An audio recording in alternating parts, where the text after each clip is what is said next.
So hey, everybody. This is HopeNet Studio 2501, Conversations about Mental Health and Wellness. And this is Lynn Bright in the house, also known as JLB. And we want to first of all thank our presenting sponsor, Hoydell. Hi, everybody. We love them and they love us. And also our generous community partner who is coming alongside too to help sponsor this episode. And on today's episode, we're happy to host, and I'm going to call it out, and then only God knows if we'll change the title later, but what came to me is Grieving Well. Thinking about this being the month of August and also National Grief Awareness Day is on the 31st of August, and we have Miss Cathy Turner in the house. And I'm going to say some things first about how I know her, and then bring her in. She's just smiling at me, but she is our guest. We handpicked her, prayed about who do we have on to talk about this, and we reached out to Cathy. She is my sister, my friend, and a co-laborer in God's kingdom. And so I'm just going to bring her on in. Miss Cathy, thank you for saying yes again and again. Absolutely. It's my pleasure, and it's an honor to be here with you, Jolene. Wow. Thank you. I feel the same way. So we're going to get all gushy with each other, and then our listeners will be like, okay, that's enough already. Okay.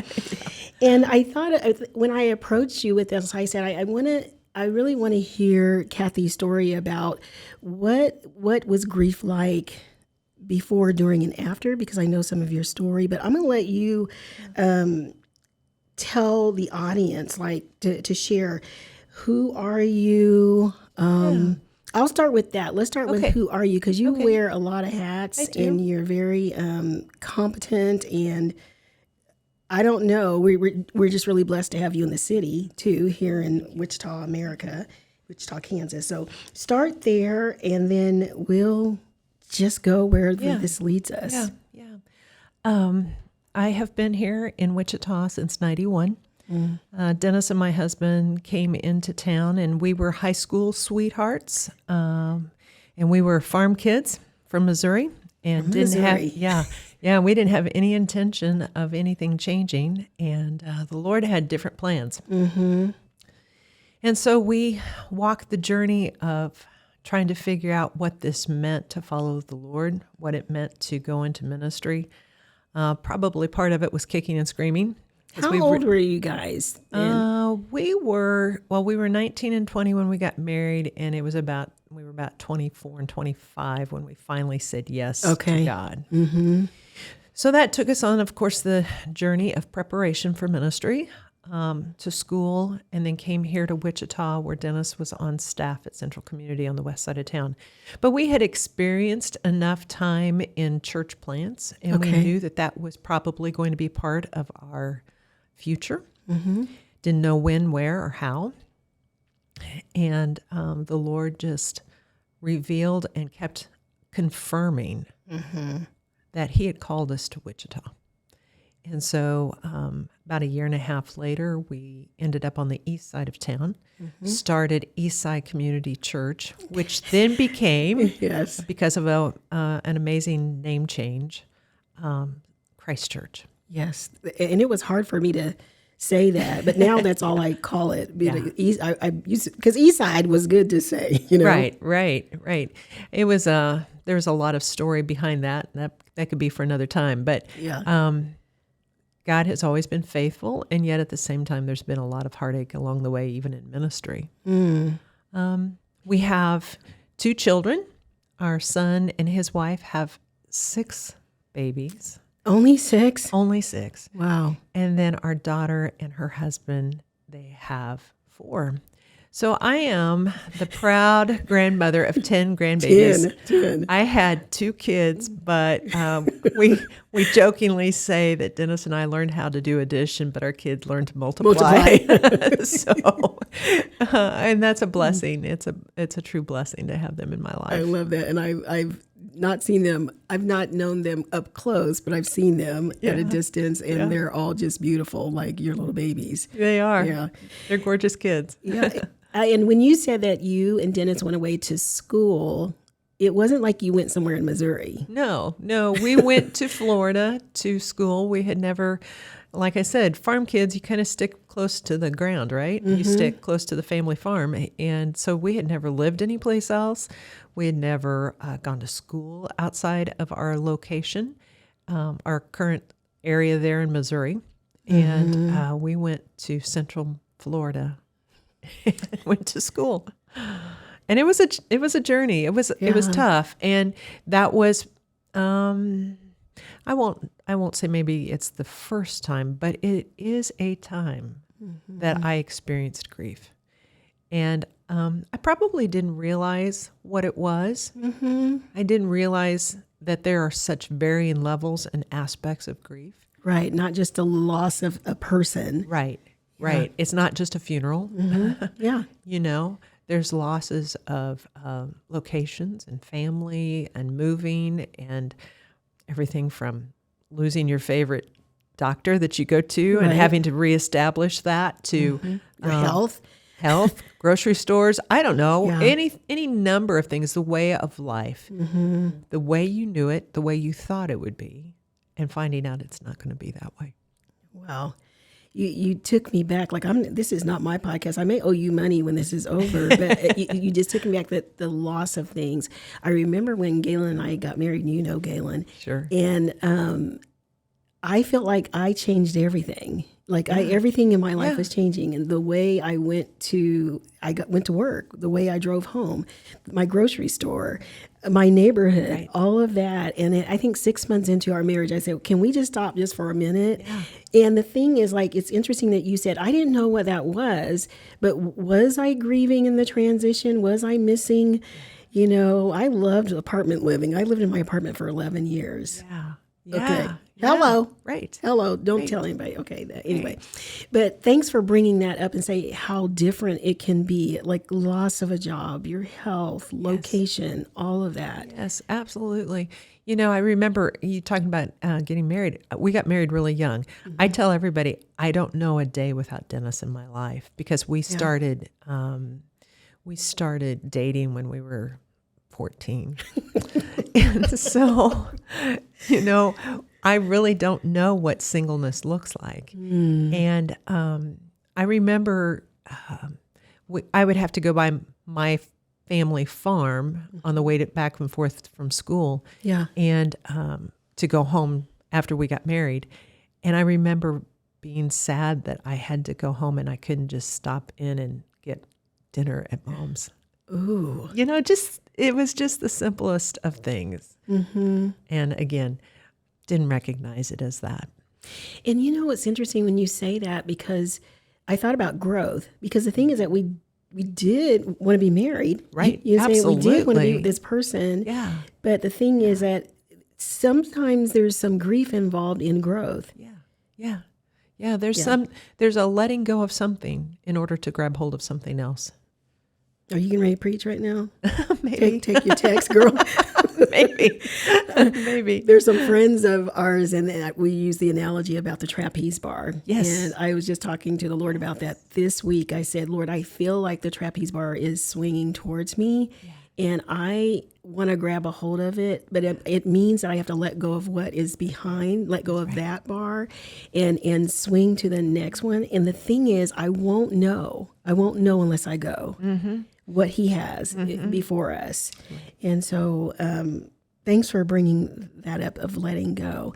I want people to know who Dennis was or is. Yeah. And I want the audience to know, I know Cathy and Dennis's story from over 20 years ago. So watching them come, starting Eastside, moving on to Christchurch. And you guys were the great people that hosted me and Galen our 20th wedding anniversary in the atrium of Christchurch. Yes. Can you believe that? Yes. We packed in 100 people in there, because right. not the 400 that came to the wedding. Yeah. Not everybody got an invite, but you guys were instrumental in that and just key people. So, but I want you to introduce us to Dennis. Yeah.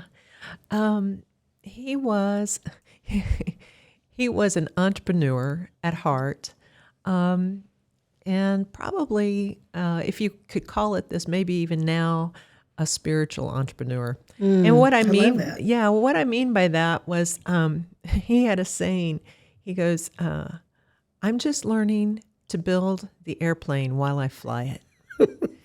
And that's probably one of the better ways to explain who he was. He had more ideas than he had capacity to fulfill. And yet he could actually clear out our living room with our kids. I mean, he'd say, "Hey, I've got an idea," and we all knew what that meant, and so we'd just scatter like cockroaches because we knew it could mean a lot for us. But at the same time, we were the ones blessed by such a wonderful, loving father. I was blessed by a husband. I have told people often, even though I lost him just 2 years ago, and we were young at the time, 58, 59. Yeah, I consider that young. Yeah, if you're going to live to be 95. That's right. Yeah. That's right. My 39 years with Dennis, I am probably one of the most blessed women because I have been loved by a man who loved me like Christ loved the church. Wow. And I know that that's rare. And even in the midst of my hurt and sorrow, that is one thing I hang on to, that I was that blessed to have Dennis as my husband and to be his wife. Yeah. But I could hear him saying just ditto right back at you. Well, we had a mutual love. Yeah. We mutually loved and adored one another. And he was a wonderful father. He believed in his kids, and he adored his grandkids. And he couldn't wait to give them ice cream every single time. And I mean, he just was a godly man who cared, and he led well. He led church well. He led the people well. He loved them well. And I think for the most part, people felt pretty safe with him. And he had a capacity to say the hard things. And still love you. And still love you. Yeah. Yeah, he I really felt did. some of that a couple of times. Yeah.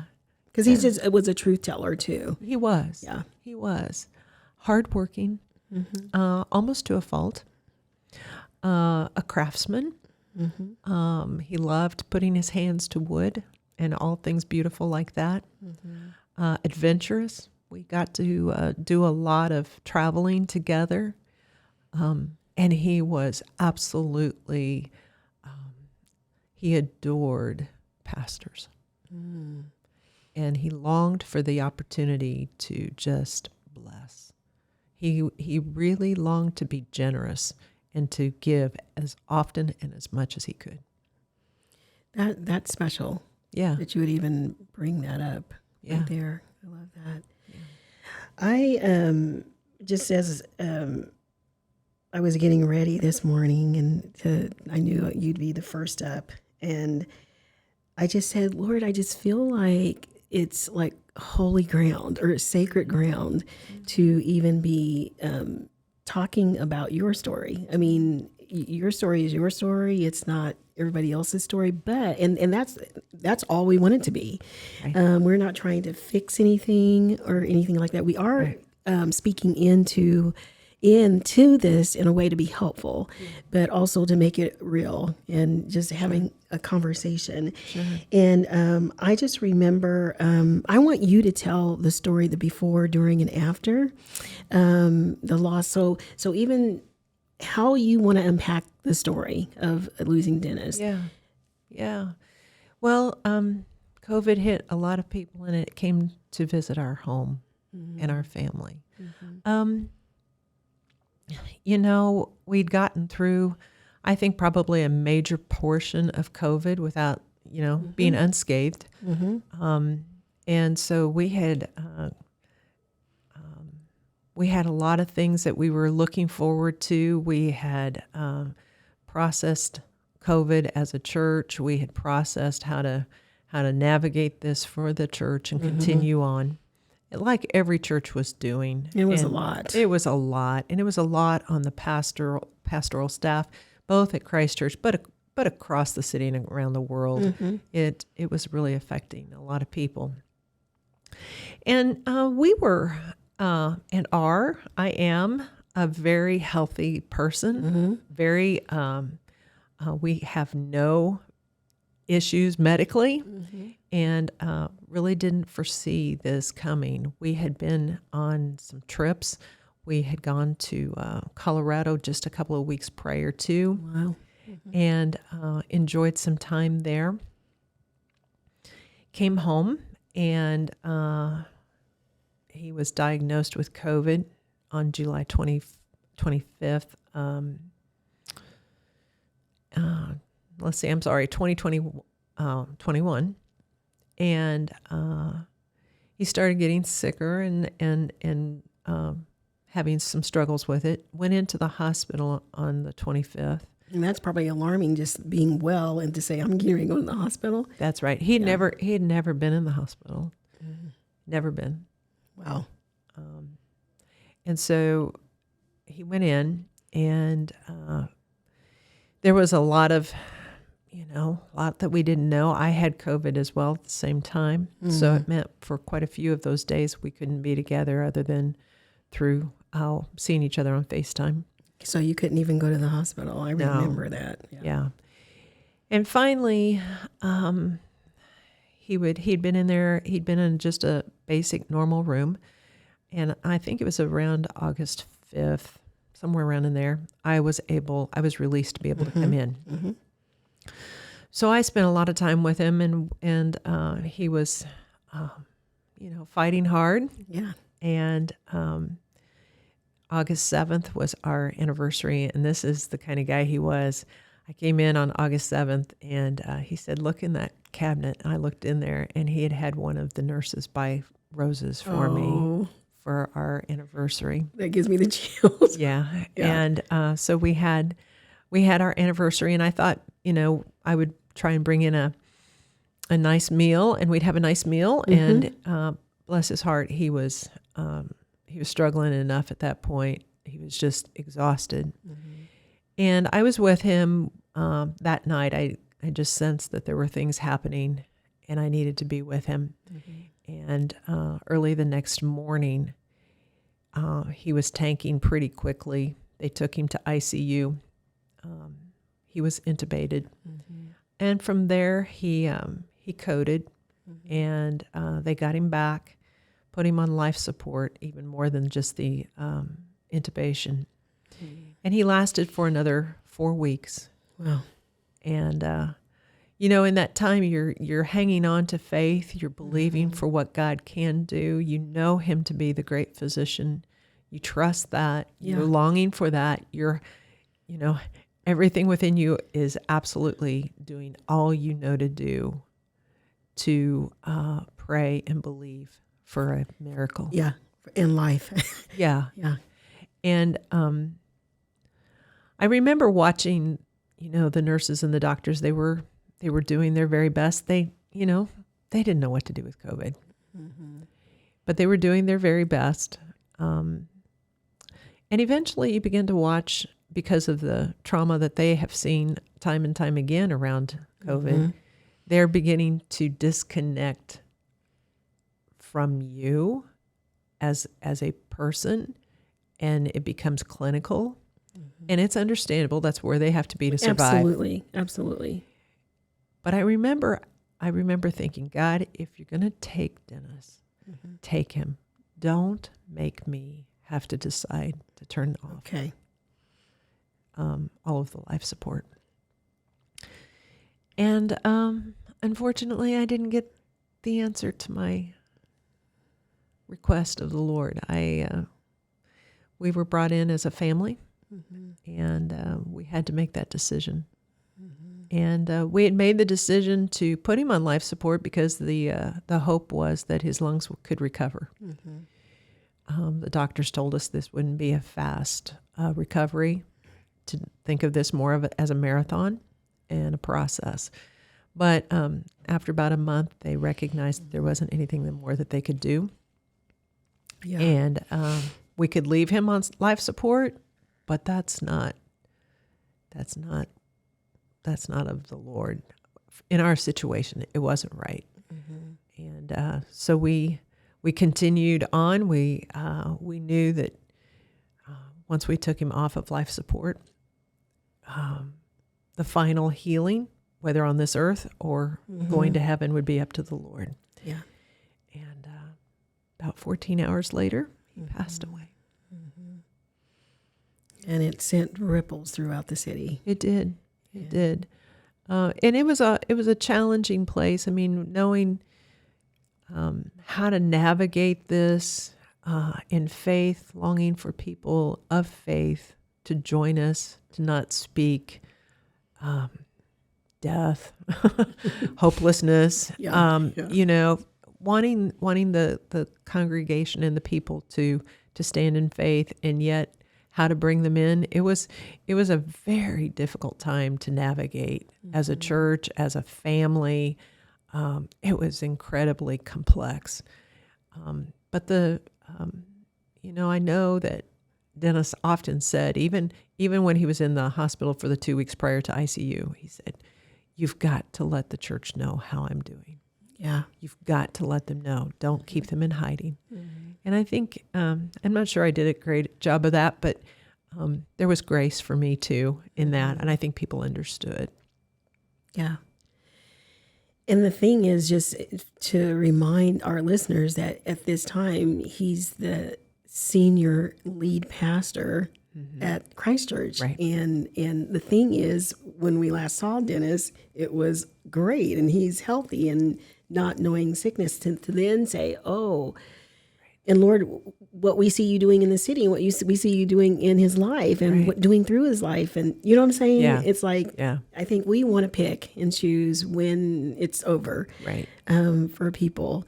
And so I just remember that time with you. There were so many people that were trying to, I don't even see how you could navigate that, or even the church navigate it, because he knew so many people, and so many people knew him. So it's that thing of, what did you find helpful during that time? Like, even though it was complex, because it wasn't just you and your family, our marriage, our kids, our grandkids, it's a whole community of people. Yeah. So what was that like? What was helpful? Because we can spend all day, and this podcast will not be about what wasn't helpful, because all of us have been in that spot where we've said something, done something that was not helpful. Sure. But what did you find helpful along the way, no matter where that spot is? Yeah. I think there were a few things. One, I knew who to talk to, and they in turn knew how to get the word out. Okay, good. So that was incredibly helpful. And I knew that they were protecting me, and they were protecting my kids, and they would do whatever I needed. Good.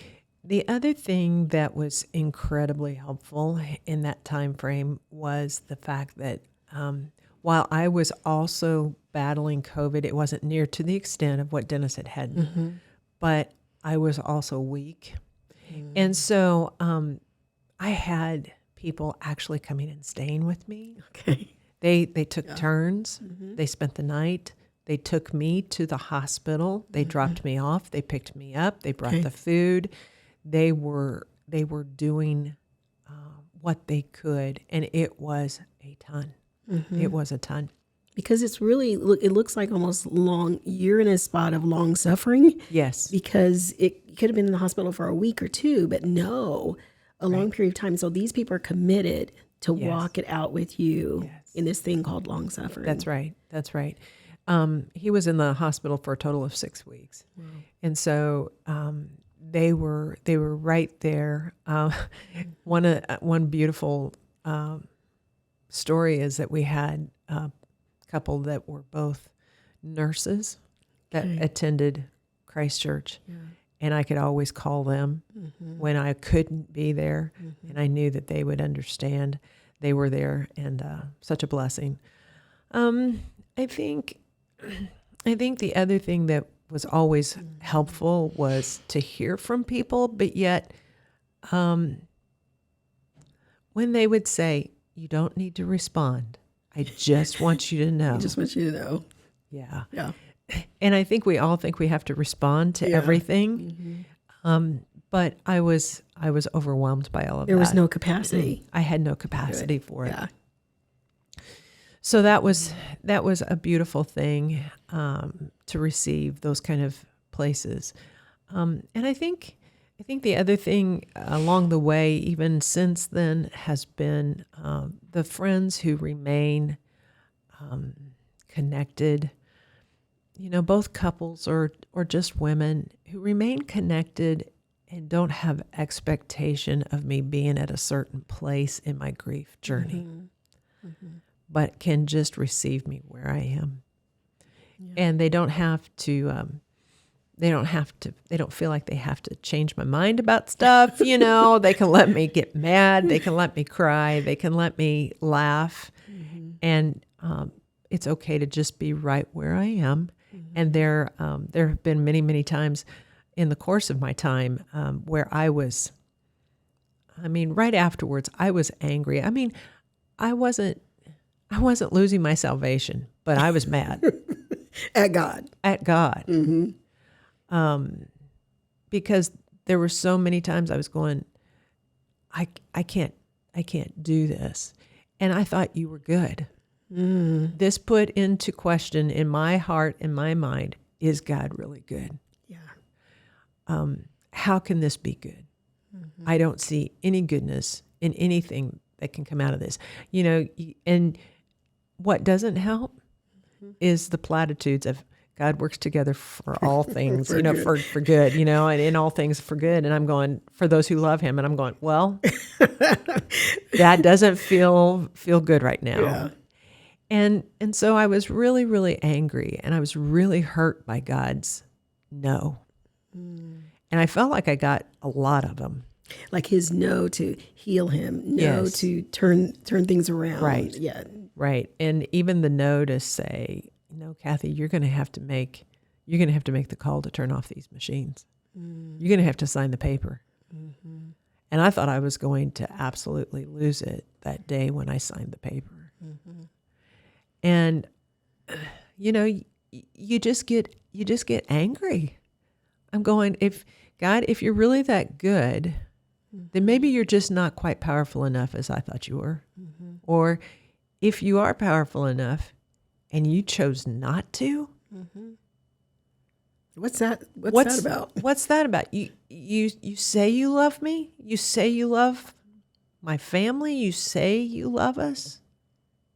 I don't get it. And for about 3 weeks, I was angry. And when I say often, if Cathy Turner's angry at you, she's probably not going to talk to you. And so I didn't. Yeah. I didn't, other than, yell from time to time. And I remember shaking my fist at the Lord. And I was out walking, and I was just that angry. And immediately the scripture came that Jesus was a man of sorrows, acquainted with our grief. Yeah. And in that moment, he took me, the Holy Spirit really took me to the Garden of Gethsemane. And here was Jesus begging for a different outcome. And his Father gave him a no. Yeah. And I thought, okay, I may not quite be okay with the Father yet, but I can come to my Savior. And he does understand. And he did it anyway. He went ahead and did it, even though he wanted a different outcome. Yes. And I know that you're so much of a deep thinker and a deep feeler. Your feeling goes deep. And what you just shared too with our audience is that, people know the stages of grief, and it's so, I'm so glad that you're just being honest about, I was mad, and anger is one of those things that come up for us. Yeah. And you can say it out loud. And you said yours came like immediately. Yeah. Yeah, there was a lot of times when God would say throughout the course of Dennis's sickness, "Do you trust me? Do you trust me?" And I kept saying, "I don't like that answer. I want the answer of yes, you're going to heal him." Yeah. And there were a lot of points along the way, words that we felt like we were getting. And what I just didn't want to recognize is that the way God was going to answer those prayers and continue out was actually an answer to where Dennis was headed, and that was heaven. And I didn't want to hear that. I wanted to hear that it was going to happen here. And the thing is, what were you hoping for with him getting out of the hospital, living? Like, where in the world were we headed? Right. And I wasn't even thinking of the outcomes of what he might have to go through to get better. Yeah. I was assuming a healing would be automatic, immediate, full, complete, back to the way it was. Yeah. Let's go on with our lives. And I don't know what that would have been. I can't answer that, but more of the same, clearing out a living room because there's a new idea.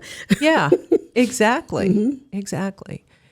And so it's been a long, long journey. I recognize too, as of late, the amount of trauma I experienced watching what was happening to Dennis.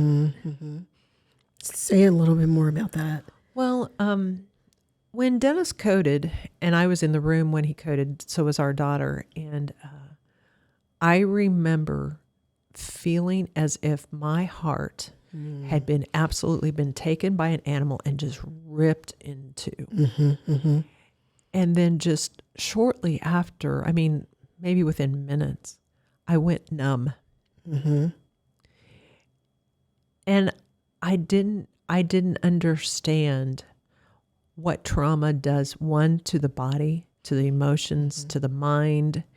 And part of that was survival. That's a gift of God that I am not in the midst of the raw feeling all the time of my heart being ripped open. Yet at the same time, I have been stuck in some ways, stuck in my own grief because of still being in that frozen place. Okay. And is that okay? I think it is, as long as I'm willing to enter back into grief. Okay. And what I mean by that is I went through a couple of intensives. When I'm talking about intensives, I'm talking about it's therapy with a counselor, and mine is a Christian counselor, and he is in Colorado. And I've gone various times in my life, but I spent 2 weeks, 3 hours a day for 10 days. I did that shortly after Dennis passed, and then I've just come back for another week. So 30 hours of therapy in 2 weeks the first time, and then 15 hours of therapy my second time in 1 week. And what I'm recognizing is you cannot heal from which we all know this, right? But you cannot heal from something you're not willing to see or name or even re-experience in some very safe way. And when I mean safe, I mean very safe, with a person who can help us navigate that. Now, I want you to think about this because I know that you and I are safe with each other. Right.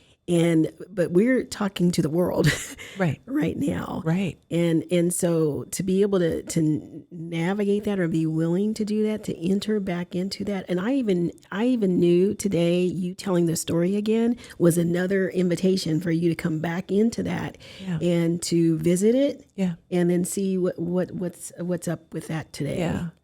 Yeah. There I think it's a safe place with a trusted person. I also think, though, the safest place is with Jesus. And I had to go back and experience it with him. And he was the one that began to put me back together. What I began to see was that ripped open heart. He has one too. Completely ripped open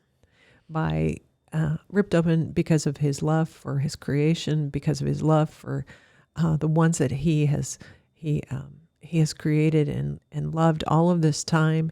And when I think about how much he loves in his perfection and in a perfect way, what he showed me was he began to bring his heart, his ripped open heart, and my ripped open heart, and he brought us together. And he made us one. One with you. Yeah. And he was going, I want my life now to flow into you and give you hope.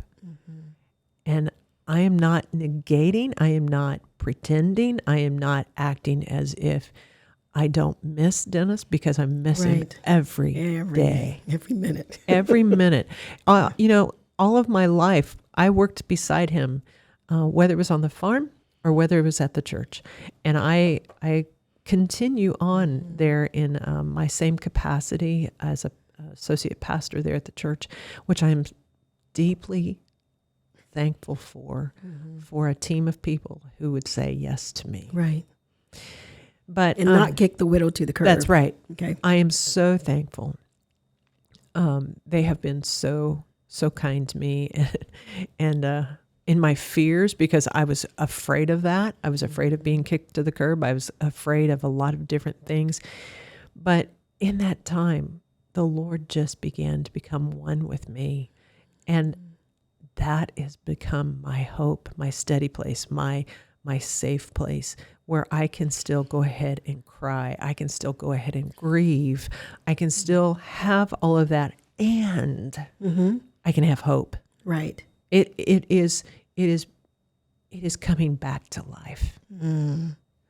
I can't say as I've been hopeful, because I couldn't look at it and go and say, oh, I know where I'm headed. I still don't know where I'm headed. But did we ever? I think No. we felt like we did. Exactly. Especially in your situation with Dennis, like, I'm partnering with someone, God's doing this, we're going from here to there. Right. We have family. But then, when you stop and think right now, when you get alone with him, do I really ever know? We don't even know what the next moment holds. That's exactly right. I came to that place where I go, well, why plan? Why plan? Because he said so. Yeah. Yes, he did. And yet at the same time, I also realized that my dreams died. Because they were connected. Because they were connected with Dennis. We were one. There's a union between a husband and a wife, and we were one. Yeah. And some people would say that's probably not very healthy, and maybe it's not. But for us, it was right. Yeah. And so I think in that way, I have now had to go and say, okay, my oneness, while I've always been a follower of Christ, my oneness now is different with Christ. It is deeper. It is, and there's something, however long he gives me here, there is something that he wants me to continue into and forward. And that awakening of hopes and dreams, and I still don't know how to dream yet, but I know it's coming. It's coming. As you were talking, I said, there's someone who's listening to you right now that is a spouse, whether it's a husband or a wife, and they're like, that sounds like my story. I don't know a moment apart from them. And then this thing happened to me. Even if it was something that someone did, they know they had a long-term illness and they knew it was coming versus it's sudden. But I think that they just needed to hear that. I want them to grab a hold of what you just said. And I think a lot of people that know Cathy Turner, would say, man, that's really a sad thing that she's not dreaming. But her dreams were attached to the union that you had. So it's kind of exciting too, to think about and to watch, to say, ooh, I think you're getting ready to have a brand new dream. I remember when you had a dream. Okay, are you with me? And we're locked up in that probably forever. And how it has impacted the city, has impacted those in human trafficking. I mean, hello. If that girl comes back, I don't know what the next dream is going to be. Well, I've told people I don't think I have it in me to build anything else right now. So, but then again, maybe I'm going to bring you back to this recording. I'm going to bring you back. Okay. I do want to point out some things just like from the therapeutic side. I love sitting with people in grief because a lot of times they're crying initially and they're crying every session, the whole session. And they're saying they no fail. I don't know if I'll ever stop crying. And I say, you will, but we'll not worry about that right now. But I need you to move to a place where that you're just feeling free with saying, I just miss them.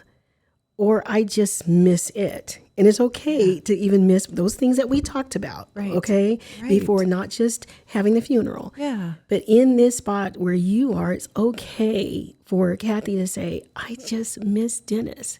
And whatever comes with that, that's okay. Because I think I really think it's the whole thing. Yeah. I just miss him.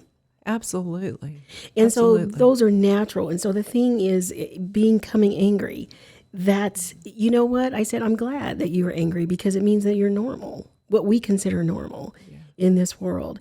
And I don't know. I don't want you to apologize for that or, those natural things that happen. And this is something that you and we did talk about this. So you guys, it was kind of cool to talk to her after she came back from Colorado this time. But there's just some natural things that happen, just grief is just, there's just some natural things that happen. And what are those things that made you feel normal, that people normalized for you? Yeah. I don't know that anybody normalized it for me, other than my therapist and friends who understand. I think there were some people that were uncomfortable with my anger. Can I say that? Yes, you can. Okay. And I think that there are times when people are uncomfortable with people in grief, just overall, because honestly, I think they're afraid of what they see. And so, and I've done the same thing. I can't say that prior to Dennis's passing, I knew how to sit with people in grief, even though I've had training. I think we have to identify with them in some form or fashion that says if my experience isn't exactly like theirs, then I don't know how to lament. I don't know how to grieve with you. I think God gives us capacity to enter into those places with one another. And I think he intended for us to understand more about the reality that we all have levels of it going on all the time. All the time. Shh, don't say that. I know. And it's, but until we get honest about it, how can we move through it? Right. And if we don't move through it, we stay stuck. Well, I don't want to stay there. I do want to say too, because something that you mentioned earlier about, it made me think of your body, because my body going through trauma. But the thing is, the body really takes good care of us during grief. When it says don't eat, and you don't want to eat, you just don't eat. Or the thing is, I'm going to sleep probably 10 hours. The body is an incredible thing that helps us during grief. And I just want people to know that's way okay. It will respond. We talked about this too, that I believe that from the womb, we come out with the capacity to grieve. We just don't do it very often. You know, we lose maybe grandparents but something that people don't know, and I heard this before, is that when a child begins to walk, there is grief because there's someone no longer picking them up, and they now have to see the world low rather than seeing it high. Yes. You know what I'm Yes. saying? So when you see those grandbabies, Yes. right now, and and then you'll see the parents say, no, you can walk, come on. And they're saying, I just want to be up high. That's I just right. want a different viewpoint. Sure. There is some grief in that. Sure. So I just want people to know that. Yeah. Well, I think kids always want to know that they're seen. Yeah. And I don't think I'm any different than that. And that. I just want to know that I'm seen. And in that place of being seen, that I'm worthy of just a moment of care. Because you really see me. The facade that we all put up in this culture is that I'm fine, I'm strong, I'm self-confident, I'm aware, all of these accolades of strength. But it's a shield. But it is a shield. And at the core of our being, we are weak. And when we can admit that, then healing returns. I love that. Healing returns. And we are made to need one another. Can you say that again? We're created to need one another. And I'm not created to do this in isolation or alone. I'm glad you said that. And I want to go back because this is conversations about mental health and wellness. You mentioned before this loss ever happened, I went and talked to somebody.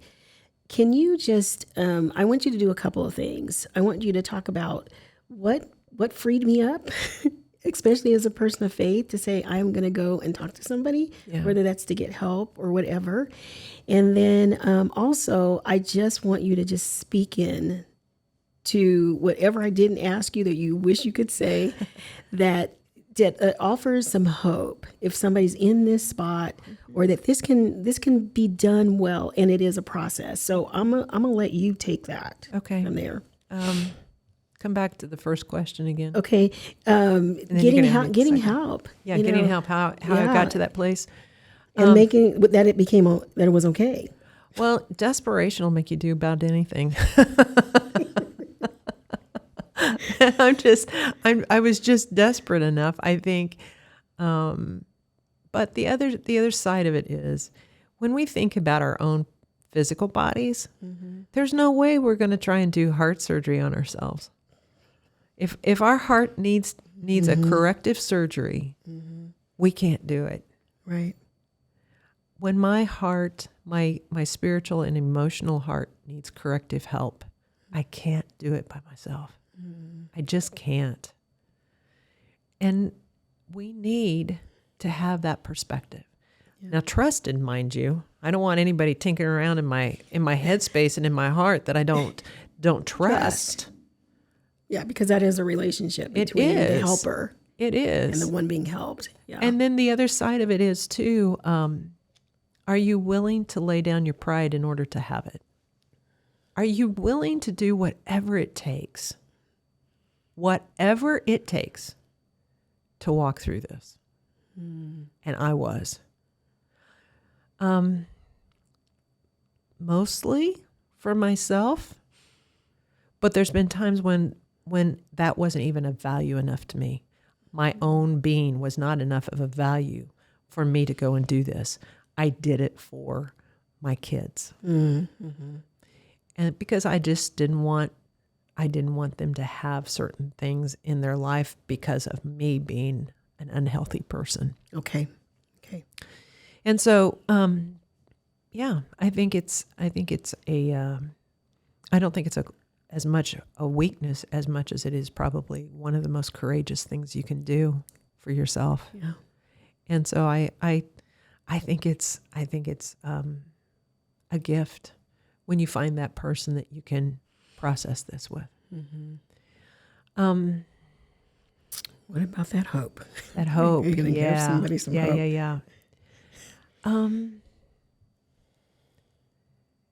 Even in the midst of feeling like you're alone, because that's what grief does. It isolates. It has the capacity to isolate you. Even when you feel that, I want you to know you're not alone. And you may be I know this is going out to who knows who, but even if you don't necessarily believe in God, I just want to encourage you to investigate. Would you just take the journey of investigating? Because you're really not alone. While it feels like it, that is a tactic of every enemy attack that I know of, is divide and conquer. And if he can divide and isolate and put you off in a location on your own, by yourself, you are prime pickings for his schemes. And so we need a Savior. All of us do. And he is our hope. He is our hope. And every person on the face of the planet has lamented and grieved. You are not unique to that. Right.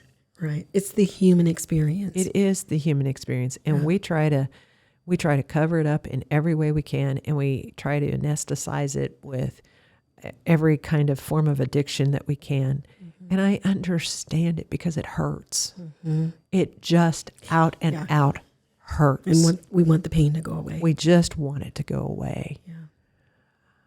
One of the best ways, though, is for it to really be healed instead of numbed. And we wouldn't turn down a life-giving surgery on our body if it meant we would get another X number of years in health. We shouldn't turn down help with our grief, because we have more to live for. And we get to dream again. We get to dream again. Somehow, some way, we're going to dream again. I love that. Thank you. You're welcome. This has been good. I hope it's helpful. It is. It is great. I've had chills too many times.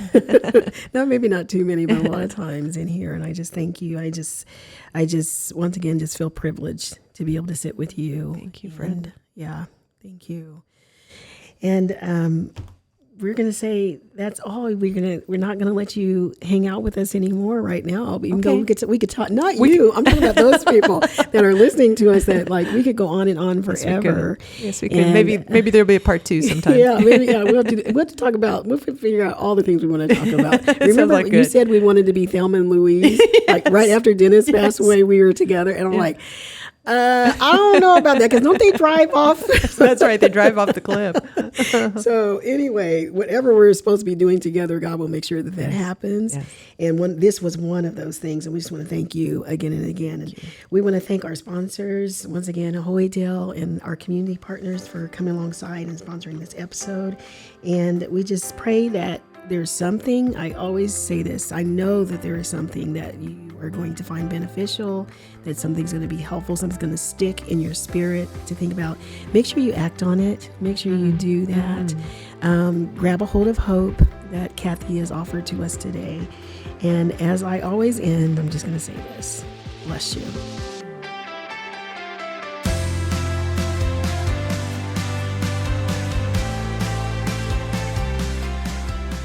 Thanks for listening to Studio 2501, conversations about mental health and wellness. Studio 2501 is hosted by JoLynn Bright. JoLynn is HopeNet's Director of Community Impact, a published author, and has been a licensed clinical therapist for over 20 years. This podcast is owned and operated by HopeNet in Wichita, Kansas. HopeNet is a faith-based nonprofit providing a wide range of mental health and wellness services, including counseling, life coaching, and trainings. For more information on HopeNet and to learn how you can help expand our mission, visit hopenetwichita.org and follow us on social media at HopeNet Wichita. Thank you.